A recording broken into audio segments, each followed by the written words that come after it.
அனைவருக்கும் வணக்கம். நம்ப இப்ப பேசப் போற டாபிக் என்னடான்னு பார்த்தீங்கன்னா, டெய்லி தினமும் நடந்துக்கிற இந்த இந்தி பிரச்சனை தான்.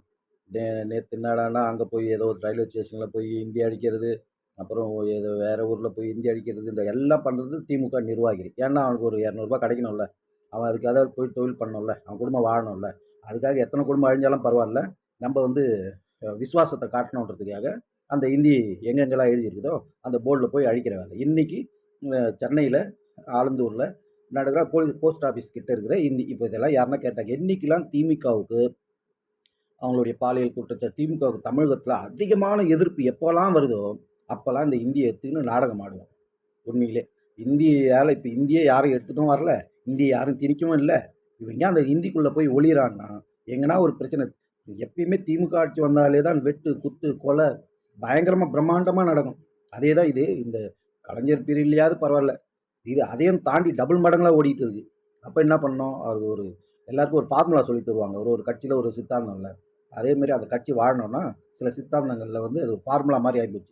தம்பி, எப்போ பாரு தமிழ்நாட்டில் எதனா நமக்கு திமுகவுக்கு எதிராக ஒரு பிரச்சனை வருதுன்னா உடனே சமூக நீதின்னு சொல்லு, இந்தின்னு சொல்லு அப்படின்னு ஒரு ஃபார்முலாவை கற்றுக் கொடுத்துட்டு போயிருக்காங்க. அந்த ஃபார்முலாவை எப்பவும் எடுத்துகிட்டு வந்து இது பண்ணுவாங்க. மக்களுக்கே ஒன்றும் புரியாது நிற்கிறாங்க. என்னடா இது புதுசாக வந்து ஏதோ சொல்கிறாங்களே, இந்த இந்தி யார் இப்போ எட்டணும்னா இந்தி யார் எதிர்த்தா, இது பாரத தேசம்டா.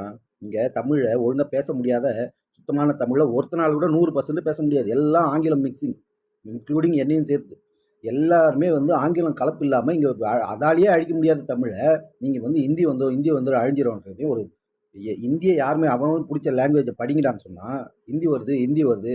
இவங்க திமுக நடத்துகிற மொத்த இடத்துலையும் ஹிந்தி இல்லாமல் இடமே கிடையாது. எல்லாம் யாரெல்லாம் ஹிந்தி போர்டில் போய் பேர் அந்த ஹிந்தி அழிக்கிறானோ அவன் வீட்டு பசங்க எல்லாமே வந்து இந்த ஸ்கூலில் ஹிந்தி ஸ்கூலில் தான் போய் படிச்சுக்கணும். அதாவது சிபிஎஸ்சி ஸ்கூலில் படிக்கும், இல்லைன்னா இங்கிலீஷ் மீடியம் ஸ்கூலில் படிக்கும். இப்போ நான் என்னை சுற்றி இருக்கிற மொத்த இடங்களை விடுங்க, நம்மளை சுற்றி இருக்கிற இடத்த மட்டும் நம்ம எடுத்து பேசுவோம். இப்போ இருக்கிற அரசு பள்ளியில் கிட்டத்தட்ட எனக்கு தெரிஞ்சு ஒரு 10-15 வருஷத்துக்கு முன்னாடி 200 பேர் 300 பேர் படிச்சிருந்த ஒரு பள்ளியில் இன்னைக்கு 20-30 மாணவர்கள் படிக்கிறாங்க. அப்போ அவங்க படிச்சிருந்த மாணவர் இப்போ ஜனத்தொகை கம்மியாயிடுச்சா என்ன? அங்கே படிச்சிருந்த மாணவர்கள்லாம் எங்கே போய் பாருங்க. எங்கே வந்து அந்த மக்கள் எல்லாம் சாதாரண ஏழை மக்கள் கூட எதுவுமே அந்த ஸ்கூலில் எதுவுமே சேர்க்கறது இல்லை. நீங்கள் என்னைக்கு அரசு அதிகாரிகள், அலுவலகத்தில் வேலை செய்கிறவங்க, அரசியல்வாதிகள் இவங்க என்னைக்கு ஸ்கூல் மருத்துவமனையில் போய் மருத்துவம் பார்க்குறாங்களோ, அரசு பள்ளியில் எதுவுமே அவங்க பள்ளிகளை சேர்க்குறாங்களோ அவங்க குழந்தைங்கள, அன்னைக்கு நீங்கள் இந்தி எதிர்ப்புங்க. இந்தி எதிர்க்கிறவங்க பூரா இங்கே வந்து போர்டில் போய் அடைக்கக்கூடாது. போய் பள்ளிக்கு எதிர்க்க தனியார் பள்ளிகளில் திமுக நடக்கிற 90% நடத்துகிற பள்ளிகளில் இந்தி சொல்லித்தராங்களே, அங்கே போய் போராடுங்க. உங்களுக்கு எவ்வளோ தைரியம். இங்கே வந்து ஃபேஸ்புக்கில் ஏதாவது ஒன்று சொல்லிட்டாலோ ஏதாவது ஒன்று பண்ண பிடிச்சி அரெஸ்ட் பண்ணுற கவர்மெண்ட்டு திமுக காரன் தினந்தோறும் பண்ணுற கிள்ளி விட்டு தாளாட்டுவாங்களே, அந்த மாதிரி நீங்கள் போய் இந்தி அடிக்கிற மாதிரி அடிங்க, நாங்கள் உங்களை அரெஸ்ட் பண்ணுற மாதிரி அரெஸ்ட் பண்ணிட்டு கேஸை போட்டு உங்களை விடுதலை பண்ணிடுறோம். இதுதான் எப்போவும் நடக்கிறது. அதே மாதிரி இவனுக்கு பண்ணுறானுங்க. எப்பயுமே திமுக வந்து ஆட்சியில் எப்பயுமே கண்டினியூஸாக இருந்தது இது சரித்திரம் இல்லை. இனிமே வரப்போகிற பாஜக ஆட்சியில் இப்போ பண்ணுறாங்களே தப்புலாம், இவங்களாம் வந்து அதிமுக மாதிரி சாஃப்ட் கார்னர்லாம் பார்க்க மாட்டாங்க. அடுத்த தடவை இப்போ பண்ணுறவங்களாம் நோட் பண்ணி வச்சுட்டு அடுத்த தடவை இவங்கள வெளுன்னு வெளுக்க போகிறாங்க. அதனால் இந்த மாதிரி இந்த சமூக விரோத செயலில் செயல்றவங்க ஒருத்தனும் பாஜக ஆட்சிக்கு வரும்போது இந்த தமிழ்நாட்டை விட்டு ஓடி போயிடணும். இந்த வன்முறையில் ஈடுபடுறவன் பிரிவினவாத பேசுகிறவன் ஒருத்தவங்க கூட இங்கே இருக்க முடியாது. தேசத்தோட ஒற்றுமையாக இருக்கிறவங்க மட்டும்தான் இங்கே இருக்கவே முடியும். அந்த அளவுக்கு நடக்கும். இதை செஞ்சால் வந்து பாஜக பாரு சும்மா பூதத்தை காட்டி நரேந்திர மோடி இதை பண்ணுறாரு அதை பண்ணுறாரு எதுவுமே பண்ணாமல் சும்மானங்காட்டி, அதாவது அவங்களுக்கு பேசுறதெல்லாம் இங்கே தெரியாதுன்னு சொல்லிட்டு. அதாவது இன்னொரு விஷயம் என்னடான்னா, ஒரு மர்ம அதாவது ஒரு அமைப்பில் இருந்து செயல்படுறாங்க பாருங்க, இந்த மர்ம கும்பல்னு சொல்லிட்டு, அதுவும் அங்கேருந்து வர சேட்டுங்க இவங்க எல்லாம் கூட திமுகவுக்கு சப்போர்ட் பண்ணி சில குரூப்புங்கெல்லாம் இருக்குது. இவன் என்ன பண்ணுவான், இவன் இங்கே வந்து இந்தி எதிர்ப்புன்னுவான். ஆனால் அவன் வீட்டில் போயிட்டு பார்த்தீங்கன்னா எல்லா லாங்குவேஜும் பேசுவான், 4 லாங்குவேஜும் பேசுவான். அவன் பிஸ்னஸ் ரீதியாக வச்சுருக்கான். இங்கேருந்து கன்னியாகுமரி வரைக்கும் பிஸ்னஸ் பண்ணி பிழைக்கிறவங்க ஃபுல்லாக பார்த்தீங்கன்னா இந்தி இவனுக்கு மட்டும் பேசி நல்லா தெரிஞ்சு வச்சுப்பாங்க. இந்த பாமர மக்கள் இருக்காங்க பாருங்க, அவங்க பேசவே கூடாது.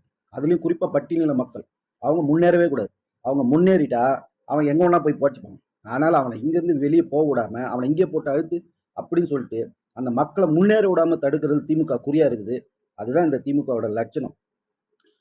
இப்போ பாஜக ஏதாவது சின்ன விஷயம், அதாவது நரேந்திர மோடி எடுத்துன்னு வர திட்டங்களுக்கு புகைப்படத்தில் ஸ்டிக்கர் ஓட்டுற திமுக அரசாங்கம் நரேந்திர மோடி போட்டோ இல்லைன்னு சொல்லிட்டு போட்டோ ஓட்ட போனால் அவன் சமூக விரோதின்றான். திட்டங்களுக்கு அவர் போட்டோ போட மாட்டீங்க, பேர் மட்டும் மத்திய அரசாங்கம்னு போட்டு மக்களுக்கு புரியாத அலையில் போட்டு விட்ருவாங்க. ஆனால் ஆந்திராவிலலாம் வந்து இது ஒரு பக்கம் விடுங்க. ஆந்திராவில், கர்நாடகாவில், கேரளாவில் யார் இருக்குதா? காங்கிரஸ் இருக்கான், கம்யூனிஸ்ட் இருக்கான். இது அந்த அம்பேத்கரை தூக்கி பிடிக்கிற யாரும் இந்திக்கு யாருமே இங்கே எதிர்ப்பு கிடையாது. உண்மையிலே பார்த்தீங்கன்னா அந்த அமைப்பில் உட்காந்து ஏதாவது திமுகவில் இருப்பான், அண்ணா திமுகவில் இருக்கான், இந்த மாதிரி ஆட்கள் தான் சில பேர் என்ன பண்ணுவான்னா போய் இந்திய எதிர்ப்புன்னு பண்ணுவோம். உண்மையிலேயே அந்த மக்கள் யாருக்கும் எந்த தொந்தரவும் இல்லாமல் எல்லாத்தையும் அவங்களுக்கு ஒரு வாய்ப்பு கொடுத்தா அவங்கள விட சிறப்பாக செயல்படுறவங்க எவனுமே இருக்கவே முடியாது. அவனுக்கு வாய்ப்பு கொடுக்காம தடுத்து வச்சிருக்கு தான் திமுக கவர்மெண்ட். அதுக்காக தான் இந்த இந்திய எதிர்ப்பு, சமூக நீதி அப்படின்னு சொல்லிட்டு பின்னாடி வந்து அந்த சமூக நீதி, ஜாதி ஒழிப்பு, மத ஒழிப்புன்னு சொல்லிட்டு அந்த ஜாதிகாரன் தூக்கி எலெக்ஷனில் நிற்க வச்சு ஜெயிக்க வைக்கிறது இவங்க தான். அதாவது சமூக நீதியா? பாஜகவுக்கு சமூக நீதி கற்றுத்தரத்துக்கு எவனும் பிறக்கவே இல்லை. பாஜகவை பற்றி அதாவது அளவுக்கு அதிகமாக ஒரு ஃபோக்கஸ் பண்ணப்படுது இங்கே இருக்கிற மீடியாக்கள் மூலமாக. அது வந்து காசு கொடுத்து பாஜகவுக்கு எதிராக ஒரு சதி செயலில் செயல்படுறாங்க. அது பாஜகவுக்கு தெரியாமல் இல்லை. அது என்ன சொல்கிறது, அண்ணாமலை வந்த பிறகு அந்த மீடியாவை கொஞ்சம் திருத்தியிருக்காரு. அந்த அவரால் எவ்வளோ முடியுமோ அந்த அளவுக்கு திருத்தியிருக்காரு. அதுக்கு முன்னாடி பாஜகனாலே அது ஒரு குண்டு சட்டி குதிரை மாதிரி அதை ஒரு கணக்கிலே வச்சுக்க மாட்டாங்க. இன்னைக்கு ஆகும்னா பாஜகன்ற பேர் சொல்லாமல் எந்த ஒரு ஊடகமும் கிடையாது. ஏன்னா வந்துட்டான் உள்ள வந்துட்டான்னா அதோட என்ன நடக்குன்னு தெரியும். இந்த சமூக விரோதிகள் மொத்த பேரும் ஊரை விட்டு ஓடி போயிடணும். இந்த டெய்லி பொம்பளை கேஸில் மாற்றவன், பாலியல் குற்றச்சாட்டில் பண்ணுறவன், திருட்டு அந்த ஞானசேகரன் போன்ற 120 சவர நகலை போட்டு அவன் வண்டி வாங்கியிருக்கான், பில்டிங் வாங்கியிருக்கான். இதெல்லாம் எதன் மூலம்? திமுக மூலமாக. இந்த மாதிரி ஒரு பானை சோறுக்கு ஒரு சோறு தான் பதம். அது போல தான் திமுகவில் இருக்கிற ஞானசேகரன்ற ஒருத்தனை எடுத்துனாலே மொத்த பேரும் அப்படி தான் பிழைக்கிறான். ஒரு வார்டு நம்பர்லேருந்து கவுன்சிலர்லேருந்து ஒரு இனோவா காரில் போகிறான், கோடிக்கணக்கில் பைசா வச்சுருக்காங்கன்னா காரணம் என்ன தெரியுங்களா? அவன் நேரடியாக திமுக கிட்டேருந்து திமுக ஒன்றும் சம்பளம் போடாது. அவளை இங்கே பெரிய ஒரு என்ன சொல்கிறது, ரியல் எஸ்டேட் பண்ண விடுறது, அவனை இந்தமாரி தப்பு தண்டா பண்ண விடுறது, இதன் மூலமாக சம்பாரித்து வச்சுட்டு எலெக்ஷன் டைமில் அவனுக்கு பாதி நீ செலவு பண்ணி பாதி நீ வச்சுக்கோ அப்படின்னு சொல்லித்தரது. பைசா கொடுக்காம இங்கே திமுகவில் ஜெயிக்க முடியுமா? இங்கே இது இந்த மண் அந்த மண், பெரியார் மண், சொரியார் மண்ணுன்னு சொல்கிறாங்களே, அதுக்கெல்லாம் இங்கே கணக்கே கிடையாது. இங்கே வந்து பைசா கொடுத்தா இது பண மண் அப்படி ஒன்றா சொல்லுங்கள். பண மண், பணம் கோட்டர், பிரியாணி மண் அப்படின்னு சொல்லுங்கள். இதை உடைக்கிறது தான் பாஜக. இதை வந்து உடைச்சி பாஜக ஆட்சி வருதா இல்லையா? மக்கள் எப்படி இப்படி தான் சீன் போட்டுருந்தார் ஜெகன்மோகன் ரெட்டி ஆந்திராவில். அவர் எப்படி அப்படியே உலகமெல்லாம் போற்றும் தலைவர் மாதிரி அவர் பில்டப் கொடுத்துருந்தார். அப்படி தான் இப்போ திமுககாரங்க வந்து அப்படியே சமமாக இப்போ கூட மக்கள் மருந்தாங்கம்மா நீங்கள் ஏன் எடுத்துகிட்டு வரல? பிஎம் மெடிக்கல்லாம் இருந்தது, அதை தூக்கிட்டு இவங்க வந்து 30 ரூபா மெடிக்கலில் கொடுத்து இவங்க 10 ரூபாய்க்கு கொடுக்குறாங்க. ஏன் நீ முன்னாடி செய்யலை, இப்போ செய்கிற? எல்லாத்துக்கும் ஸ்டிக்கர் ஒட்டி அம்மா இதில் யாரும் போய் சாப்பிட்றதே இல்லை. அம்மா உணவகத்தில் இன்னைக்கு போய் யாரும் சாப்பிட்றதே இல்லை. அந்த அளவுக்கு அந்த அவ்வளோ மட்டமாக இருக்குது. எதை ஒன்றாலும் எடுத்துகிட்டு வருவாங்க. ஸ்டார்டிங்கில் அந்த பூ காயிற வரைக்கும் தான்.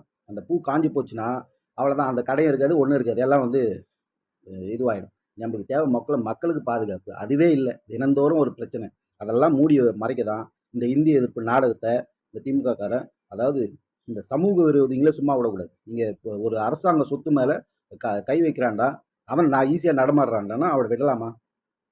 இது வந்து என்ன சொல்கிறது, இவங்க மேலே கடுமையான நடவடிக்கை எடுக்கணும். பாஜக ஆட்சிக்கு வராதுன்னு நீங்கள் நினச்சிங்கன்னா அது உங்களுடைய முட்டாள்தனம். யார் வேணாலும் எந்த நிலைமையிலும் டப்புன்னு மாறிக்கிட்டே இருக்கும். பார்த்துட்டே இருங்க. அண்ணாமலையும் முதல்வர் ஆகும்போது தான் இந்த பிரச்சனைக்கெல்லாம் தீர்வாகும். அண்ணாமலைன்றதில் யாராக இருந்தாலும் முதல் பாஜக ஆட்சிக்கு வரும்போது நடக்கும்.